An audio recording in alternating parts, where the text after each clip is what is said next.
Okay, so we are docked. We've had a rough couple of days, a couple of very exciting encounters with some very aggressive people.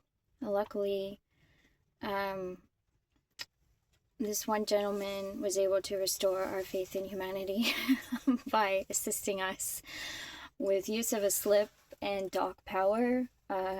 Even though, and we offered him money and he turned it down. Um, and so we are sitting and recharging, waiting to pull out. And it got me thinking about this Atheist Advent Calendar entry because I've been meaning to speak out against charities, rather, and the organized religious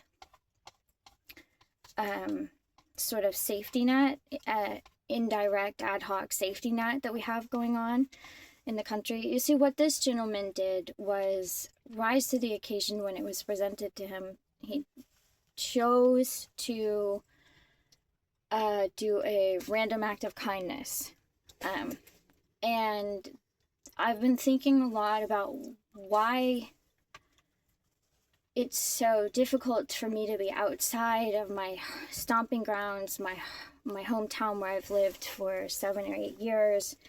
And it's because even though I've lived all over the country and I'm a really adaptable person, and I like to think that I have good common sense and street smarts, I am actually, since we have left Carlisle, there have been numerous incidents where I have been very taken aback at the outright aggression of everyday people.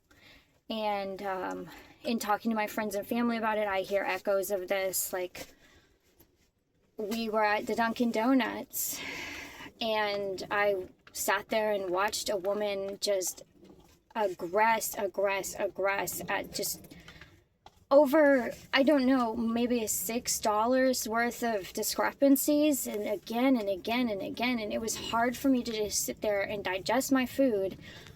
And she wasn't even directing it at me, but I was just watching and I was like, is this how it's going to be?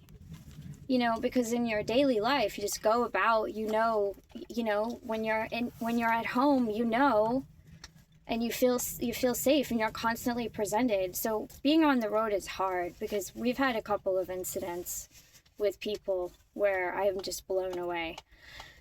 So I try not to fall into despair. And then what this gentleman did was an act of charity. So why am I against charity? Well, I'm not against charity, and I'm not against community, and I'm not against what they're doing. But I did see in Carlisle that there was an abundant and highly functional network of people who were tied to these churches.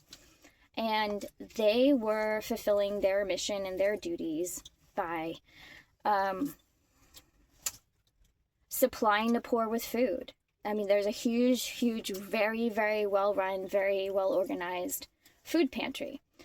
But the problem that I have with it is that when I would either utilize these services or think about volunteering with these services, I would notice the leadership was always tied to these churches. And during COVID, I had to teach in church basements because I was part of a low-income CARES-funded program for kids who were displaced by quarantine measures from their actual schools.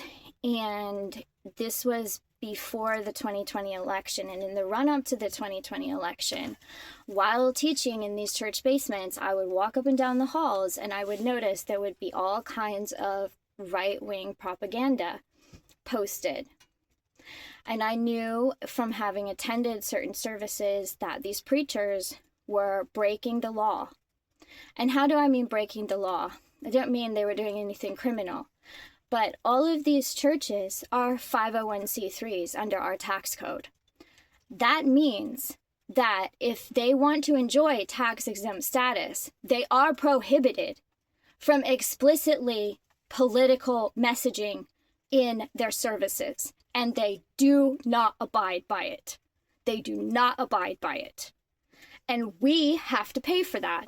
And then we have to endure these sanctimonious, aggressive Christians dictating to us and claiming that they have the right to do so while they use and exploit the poor for cover. I have dealt with so many of them from living in Carlisle, which is not like the Bible Belt, but it's central Pennsylvania, that I have had so many encounters with Christians who are,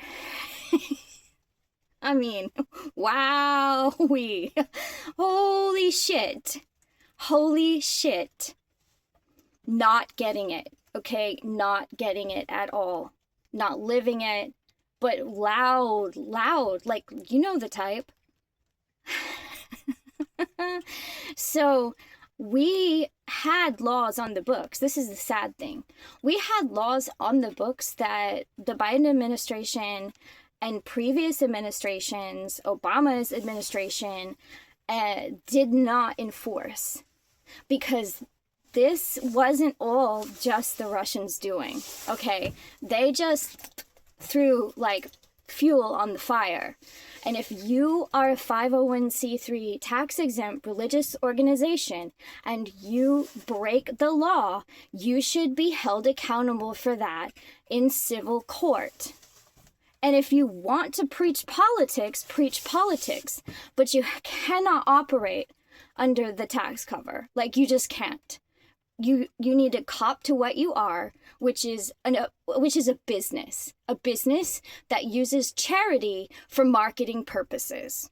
Okay, does this make sense? Am I making any sense? Please drop a comment or a like if I am making any sense to you. Over and out. Peace.